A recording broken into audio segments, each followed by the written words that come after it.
High, প্রায় অনেক দিন হয়ে গেল তোমাদের সাথে মাটির থালার ডিজাইনের কোনো কাজই শেয়ার করা হচ্ছে না, তাই ভাবলাম চলো আজকে একটা আইবুড়ো ভাতের প্লেটকে ডিজাইন করা যাক। তো সবার প্রথমে আমি থালাটাকে ভালোভাবে ধুয়ে নেওয়ার পরে রোদ্দুরে শুকিয়ে নিয়েছি। থালাটা প্রপারলি শুকিয়ে যাওয়ার পরে আমি কিন্তু কিছুটা জায়গাতে যেখানে আমি একটা ক্যারেক্টার ড্রয়িং করব সেখানে হোয়াইট বেস কোট অ্যাপ্লাই করে নিয়েছি।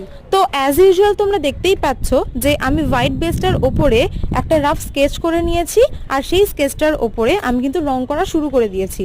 আর যেহেতু এই থালিটা একটা আইবুড়ো ভাতের থালি, তাই জন্য আমি এখানে কিন্তু বিয়ের যে কোণে হয় সেই কোণের ক্যারেক্টারকেই থালার ওপরে ফুটিয়ে তুলেছি। সিঁদুর দানের পরে মেয়েদের মুখের যে লজ্জা পাওয়ার ভাবটা থাকে সেই ভাবটাকেই কিন্তু আমি এখানে দেখাতে চেয়েছি। তোমরা কেউ যদি আমাকে কাস্টমাইজ অকেশনালি থালি সেটগুলো অর্ডার করতে চাও তাহলে কিন্তু তোমরা আমাকে ফেসবুক বা ইনস্টাগ্রামে মেসেজ করতে পারো, আমি ওখানে রিপ্লাই করে দেবো, বা তোমরা এইখানে কমেন্ট বক্সেও জানাতে পারো। এটার ফুল লুকটা আমি তোমাদের সাথে নেক্সট পার্টে শেয়ার করে দেবো। For now by.